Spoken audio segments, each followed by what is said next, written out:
what we've done is we've rewilded a lot of the space. We've basically, worked with Landcare and the local Landcare Valley there to replant a lot of the native rainforest, to replant a lot of the wetlands, because that is our landscape. Our landscape used to sit in an area called the Big Scrub. And the Big Scrub in Arakwal country is one of the largest rainforests in Gondwana, so in the Australian continent. But slowly over time through colonisation, it was deforested. Sheeps were cows. Cows? Yeah. It's incredible. Yeah, and it's not cow country because it's like super, It's like jungle. Yes. Yeah. It's terrible. So what did come in was a lot of camphor laurels. So I'm not sure if you know those trees, but they're massive. They're from China. They started growing them because they're good shade trees, right? So they got rid of all the rainforest trees, but then when you've got open ground, like, nature loves a vacuum, right? Yeah. Oh, yeah. So once there's one camphor laurel tree, there's 100 because the birds carry it. And while it's the big deception of Byron Bay. That area is so lush, it's so beautiful, it's so emerald green all through the year, but those trees are not native.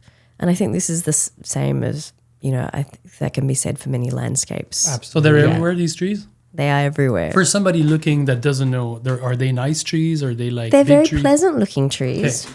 And like I've had to change my relationship with them because we've got a lot of them on the farm. They're invasive. Right? So they are, and they love a vacuum, right? So initially our farm had cattle on it, and it was a big vacuum, and the wetlands down the bottom was, it's a floodplain, and they had the cows down there as well.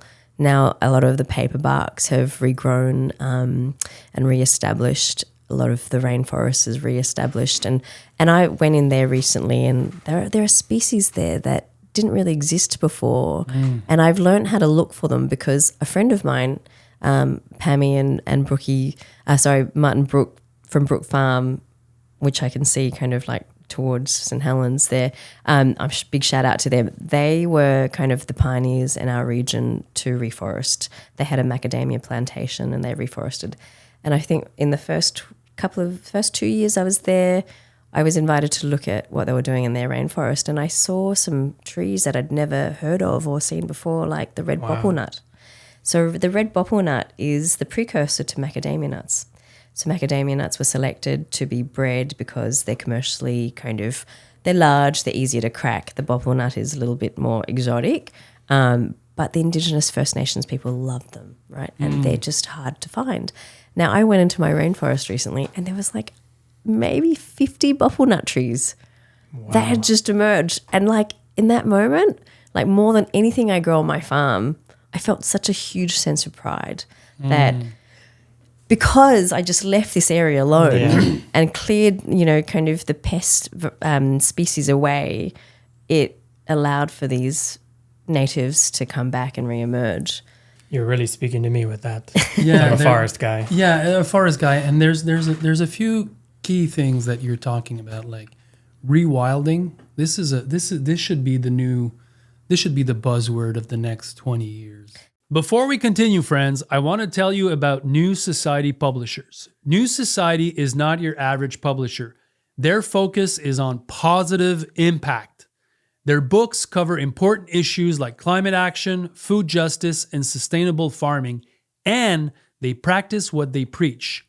They are a certified B Corporation, certified carbon neutral, and they print on recycled paper. They published my first book, The Market Gardener, which has brought thousands of people to the world of small-scale farming. And with their extensive collections of books, including popular titles like The Seed Farmer from my good friend Dan Brisebois, or Coppice Agroforestry, you too can learn to garden, farm, or live a greener life. Hop over to newsociety.com, check out their books, and use the promo code MARKET25 for 25% off on all of their books. This is a sweet deal, friends. New Society Publishers, cultivating change one page at a time. Because the governments ain't going to do it, right? No. It's got to be the private landowners. rewilding and then understanding our landscapes from a historical perspective. Like you talked, he lived in New Jersey, but we spent time in Vermont. I don't know if you've been to Vermont. It's very green. I drove through. And we had a guest here that said that, Vermont at one point had no more trees. They had put cattle everywhere. Yeah, sheep. Sheep. And then they had all those blights go through, right? For the oaks and the... Well, Yeah, the was a big forest, blight. like all the big native trees, so many of them are in such trouble. I mean, we had the American chestnut was completely wiped out in the early 1900s. It was one of the most prolific trees in the east of North America. And then the elm was taken out by Dutch elm disease. Now there only remains young shoots that come up, but they never can mature. But they're there, but they can't get old. And then the ash tree is now dying. Yeah, throughout all our North ash trees are America. dying. Like we have so many ash trees. They're big and they're all dying. Do you know the tree? Yeah. Yeah. I mean, they've got ashes in Europe too. Yeah, don't they? Yeah. but they Yeah. don't have the problem there. Actually, it's only in North Now. America. Yeah, Hopefully. now, yeah, it Yeah, it's like changes. the oak trees, right? The oaks were, and the chestnuts in the UK as well. Like, it's just so sad, but I feel like it can be reversed with a lot of good management, possibly. yeah, and it makes you also time because Yeah. we think on our human scale, but like Yes. a mature tree is on a different scale of time.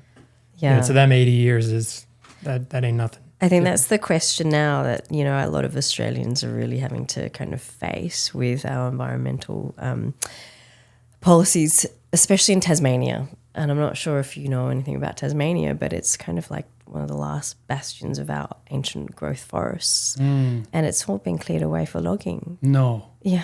How much is left of old growth, you think? Do you know? Oh, I wouldn't dare to guess, but I'm sure you looked it up. But look, you know how you guys have red sequoias. So we've got trees that are ancestors, so a similar family to the red sequoias there. Yeah. And like Bob Brown, who is a big advocate for the old growth rainforests down there, he's getting arrested every second week, and like this shit's still going on in 2024. They're clearing away old growth rainforests for mining.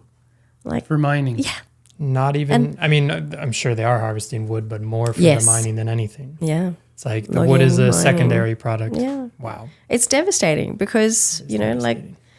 a lot of these places, their whole tourism slogan is like purity, come down for air, Yeah. So Come down for air. Wow, that's scary. it's When you it's think very about- powerful. Yeah, right? but it's kind of scary also. Come down for air. It's like,